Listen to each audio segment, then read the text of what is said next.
അസ്സലാമു അലൈക്കും വറഹ്മത്തുള്ളാഹി വബറകാതുഹു. പ്രിയപ്പെട്ട സഹോദരി സഹോദരന്മാരെ, ഇന്നത്തെ നമ്മുടെ വിഷയം ലൈംഗിക ശേഷിയെക്കുറിച്ചാണ്. ലൈംഗിക ബന്ധത്തിൽ പല രീതിയിലുള്ള പ്രശ്നങ്ങൾ അനുഭവിക്കുന്ന ധാരാളം ആളുകളുണ്ട്. ലൈംഗിക ബന്ധത്തിൽ ഏർപ്പെട്ട് കഴിഞ്ഞാൽ പെട്ടെന്ന് ക്ഷീണമുണ്ടാവുക, ലൈംഗിക ബലക്കുറവ്, അതുപോലെ തന്നെ ഉത്തേജനക്കുറവ്, സമയക്കുറവ്, ഇങ്ങനെയുള്ള പല പ്രശ്നങ്ങളും അനുഭവിക്കുന്ന പല ആളുകളുമുണ്ട്. അപ്പോൾ ഇങ്ങനെയുള്ള പ്രശ്നങ്ങൾ മാറ്റിയെടുക്കാൻ, ലൈംഗികപരമായിട്ടുള്ള എല്ലാ പ്രശ്നങ്ങളും മാറ്റിയെടുക്കാൻ നമ്മുടെ നിത്യജീവിതത്തിൽ നാം നിസ്സാരമായി തള്ളുന്ന ചില കാര്യങ്ങൾ മാത്രം ശ്രദ്ധിച്ചാൽ മതി. ആ കാര്യങ്ങൾ ശ്രദ്ധിച്ചാൽ തന്നെ, നമ്മുടെ ഭക്ഷണ രീതിയിൽ ശ്രദ്ധിച്ചാൽ തന്നെ ലൈംഗിക ബന്ധത്തിൽ വലിയ ഒരു മാറ്റം, വലിയ ഒരു വിജയം തന്നെ നമുക്ക് ഉണ്ടാക്കിയെടുക്കാൻ സാധിക്കും. അപ്പോൾ ആ കാര്യങ്ങളാണ് ഞാൻ ഇവിടെ പറയാൻ പോകുന്നത്. ലൈംഗിക ശേഷി കുതിക്കാൻ, ലൈംഗിക ബന്ധത്തിൽ വലിയ ഒരു വിജയം ഉണ്ടാവാൻ വേണ്ടിയിട്ട് ഏതൊക്കെ ഭക്ഷണങ്ങളാണ് കഴിക്കേണ്ടത് എന്നാണ് നമ്മൾ ഈ വീഡിയോയിലൂടെ മനസ്സിലാക്കുവാൻ പോകുന്നത്. ലൈംഗിക ശേഷി ഇല്ലാത്തവരുടെയും അതുപോലെ തന്നെ കുഞ്ഞുങ്ങളില്ലാത്തവരുടെയും എണ്ണം വർദ്ധിച്ചു വരികയാണ്. നിത്യേന ഭക്ഷണത്തിൽ ഉൾപ്പെടുത്തുന്ന പഴങ്ങളും പച്ചക്കറികളും നമ്മുടെ ലൈംഗിക ശേഷി ഉയർത്തുന്നവയുമുണ്ട്. നാം ജീവിതത്തിൽ നിത്യം ഉപയോഗിക്കുന്ന പല പച്ചക്കറികളും പല പഴവർഗ്ഗങ്ങളും നമ്മുടെ ലൈംഗിക ബന്ധത്തിൽ വലിയ ഒരു മാറ്റം തന്നെ ഉണ്ടാക്കാൻ കാരണമായേക്കാം. സന്തുഷ്ടമായിട്ടുള്ള ഒരു കുടുംബത്തിന്, സന്തുഷ്ടമായ ജീവിതത്തിന് സംതൃപ്തമായ ലൈംഗിക ജീവിതം ആവശ്യമാണ്.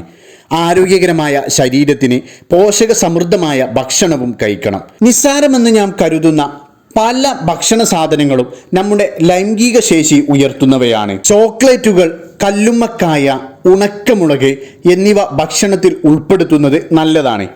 ഒന്നുകൂടെ പറയാം, ചോക്ലേറ്റുകൾ, കല്ലുമ്മക്കായ, ഉണക്കമുളക് എന്നിവ ഭക്ഷണത്തിൽ ഉൾപ്പെടുത്തുന്നത് വളരെയേറെ നല്ലതാണ്. ലൈംഗിക ശേഷിക്ക് തേനിന് വളരെ വലിയ പ്രാധാന്യമുണ്ട്. അതുപോലെ തന്നെ മാതളപ്പഴം ഒരു പ്രകൃതിദത്ത വയാഗ്ര പോലെ പ്രവർത്തിക്കുമെന്നാണ് പറയപ്പെടുന്നത്. അതുകൊണ്ട് തന്നെ മാതളപ്പഴവും വളരെയേറെ നല്ലതാണ്. മാത്രമല്ല പോഷക സമ്പുഷ്ടമാണ് മാതള നാരങ്ങ.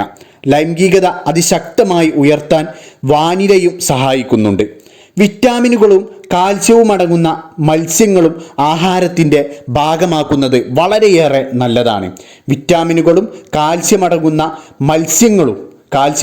മത്സ്യങ്ങളും ആഹാരത്തിൻ്റെ ഭാഗമാക്കാൻ പ്രത്യേകം ശ്രദ്ധിക്കണം.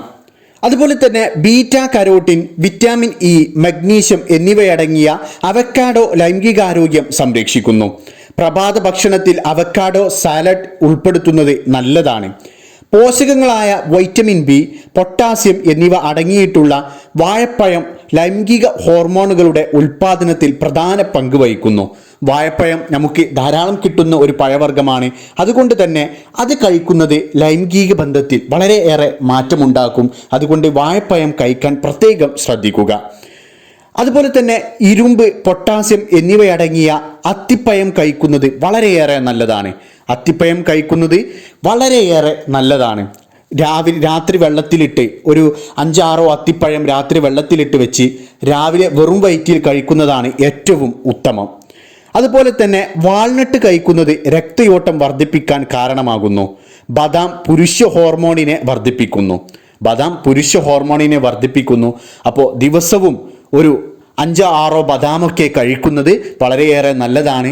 അതിൽ കൂടുതലും കഴിക്കാവുന്നതാണ്. അപ്പോൾ നമ്മുടെ ഒരു ദിവസത്തെ ഭക്ഷണ രീതിയിൽ ഇത്രയും കാര്യങ്ങൾ ഉൾപ്പെടുത്താൻ സാധിച്ചു കഴിഞ്ഞാൽ ലൈംഗിക ബന്ധത്തിൽ വലിയ ഒരു വിജയം തന്നെ ഉണ്ടാക്കാൻ സാധിക്കുന്നതാണ്. അപ്പോൾ ഒരു ദിവസത്തെ ഭക്ഷണ രീതിയിൽ ഇത്രയും കാര്യങ്ങളൊക്കെ ഒന്ന് ഉൾപ്പെടുത്താൻ ശ്രദ്ധിക്കുക. അത്തിപ്പഴം കഴിക്കേണ്ടത് ഒന്നുകൂടെ പറയാം, രാത്രി വെള്ളത്തിലിട്ട് രാവിലെ വെറും വയറ്റിലാണ് കഴിക്കാൻ ഏറ്റവും ഉത്തമം. അതുപോലെ തന്നെ ഒരു 2 ഈച്ച ബദാമൊക്കെ ഇടയ്ക്കൊക്കെ ഒന്ന് കഴിച്ചു കൊടുക്കാൻ ശ്രദ്ധിക്കുക. ഒരു 4-5 പ്രാവശ്യമായിട്ട് ഒരു 2-3 ബദാമൊക്കെ ഇങ്ങനെ വായിലിട്ട് ചവിച്ച് ഇറക്കുക. അതുപോലെ ഈത്തപ്പഴം കഴിക്കുന്നതും വളരെയേറെ നല്ലതാണ്.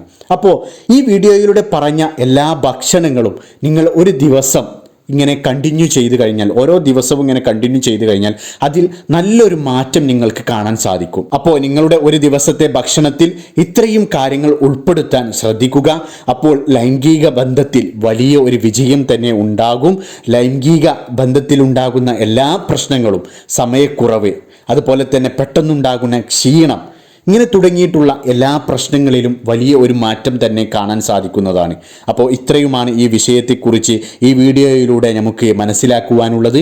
ഇനി നല്ലൊരു വിഷയവുമായി അടുത്ത ദിവസം കാണാം. അസ്സലാമു അലൈക്കും വറഹ്മത്തുള്ളാഹി വബറകാതുഹു.